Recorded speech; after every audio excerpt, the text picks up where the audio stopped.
une décision révolutionnaire et qui est en cohérence aussi avec moom li mu doon défendre démb parce que il a été aussi le porte-parole de ces voix qui n'avaient pas de voix à l'époque donc loolu moo ko ciy remercier beneen bi aussi mooy sur la déclaration de patrimoine moi je suis convaincu que képp koo xamante ni da ngay jël ay charges publiques di nëbbatu di taf yëngal di nëbb sa alal wala ngay am loo xamante ni da nga koy jël moom te moomoo ko ngay wut ay pexe jàpp naa ne yow yelloo woo ñu dénk la dara franchement donc moi je suis pour la déclaration de patrimoine je suis pour la déclaration de patrimoine et puis am na ci loo xamante ni ça coule de source c'est-à-dire que déclaration de patrimoine à l'entrée mais forcément à la sortie di nga ko def loolu pour man ça doit pas poser de problème cohérence pour cohérence ça devrait même pas faire l'objet d'un débat su dul amul leneen lu ñu ci bëgg leneen lii nag c'est par rapport ak ni ñu koy war a étendre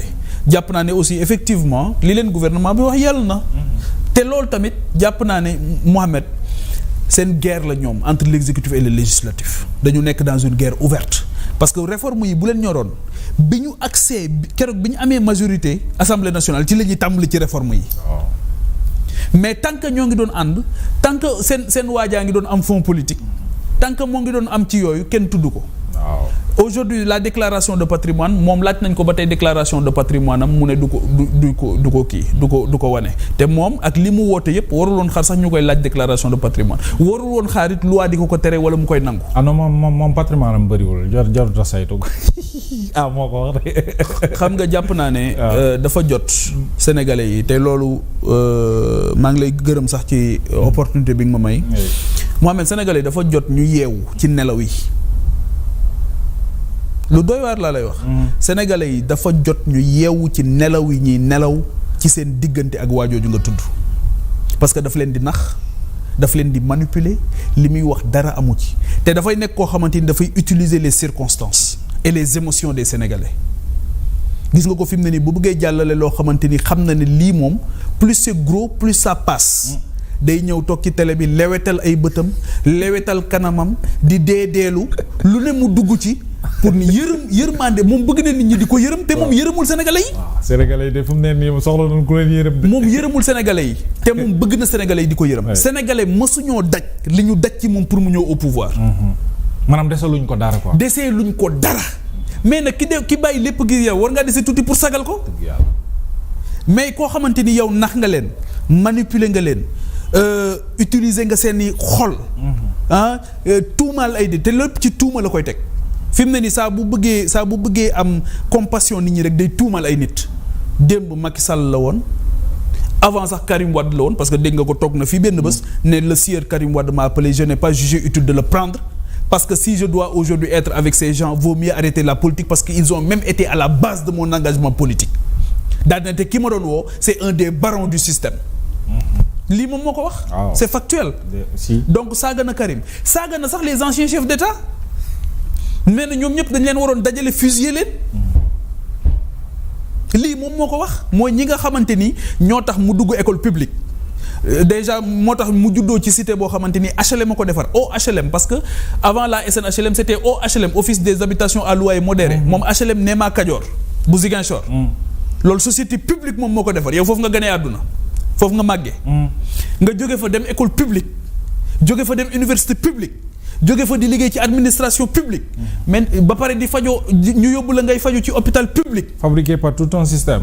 il n'y a que le service public dans toute ta vie. yow léegi nga ne ñooñu ñëpp nga xamante ni mooy jàmbaaru Sénégal yooyu nga xam ñoo taxawoon ba service public boobu nekk une réalité ñooñu nga ne nañ leen dajale fusiller leen.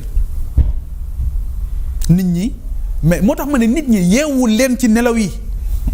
il vous manipule daf leen di nax li muy wax dëppwul ak li am wax naa ko keroog ci émission bi ma defoon ne leen même mënuta muñ sax defar ay terrain boo xamante ni ay dizaines de millions nga ci def biir primature pour fo su la neexee nga ne doo dem nga ne moo tax il a été renvoyé pour insuffisance de résultats lii mooy dëgg ku la wax leneen lu dul lii waxu la li am. il a été renvoyé pour insuffisance de résultats. parce qu'il y a certains qui cherchent toujours durant ces 2 ans là lan la defal Sénégal deful dara il n'a absolument rien fait Sénégal nag defal na ko ci ñaari at yi moom. waaw moo tubaarkàlla. waaw Sénégal defal na ko ci ñaari at yi. mu ànd ak ay nitam Sénégal defal leen. ba aujourd'hui bi mu jàppee ne wut na suffisamment xaalis mu ne léegi naa dem jàmmaarloog ñoom pour wuti nguur gi. moo tax ma ne ko dégg naa ko keroog sax mu ne dafa yàkkamti élection jot ma ne ko amoo kersa en fait. parce que en réalité Ousmane seexluwul ci politique. lu mu laaj da koy def moo raw Machiavel moom jéggi na Machiavel moom seexluwut xel mi du tey ci politique. moo tax mu ne fii Sénégal ay toll ñi nekk ci ndox mi ñi gone yi booba ba tey ñoo ngi xaar amuñu lu ñu liggéeyee ñu renvoyer des milliers de travailleurs Mohamed. nit ñi jaaxle ku tëdd guddi sa xel du dal mënoo nelaw nit ñi sonn coono boo xam kenn mënta faju ci hôpitaux yi plongé dans une crise économique ñu nekk ci crise institutionnelle économique ñu yokku njëg yi moment bi ñu yokkee njëg yi nga ne boo sañoon sax ñu rapproché élection yi def ko alors que yow situation boobu ce sont les conséquences de ton comportement immature léger cynique et égoïste. C'est dommage. ñun on vit les conséquences de son comportement ci ñaari at yi conséquences yooyu la ñuy dund aujourd'hui ba léegi. voilà moo tax keroog bi ma ko déggee mu am nu muy waxee ma ne ko non yow tu as été le seul premier ministre boo xamante ni li nga am ci ay fonds kenn amu ko et lui-même il dit qu'il a fait un détournement d'objectif de ces fonds là. waaw. parce que laaju xalaatu kenn. ouais. nee na sax prix oto yañ ko indil ne ONRAC lañ ko jëlee boo dégloo bu baax dane oto yi ma laajte ñu ne oto yi la moitié du prix nga koy jëndee waaye na wax prix bi transparence pour transparence. waaw bëggoon nañu xam prix bi. du ko wax de. c'est que Ousmane nag dafa neex nag. dafay nax nit ñi. te loolu moo tax tey jii benn woote lay def. rawatina ñi nga xam dañoo jàpp ne dañoo xam.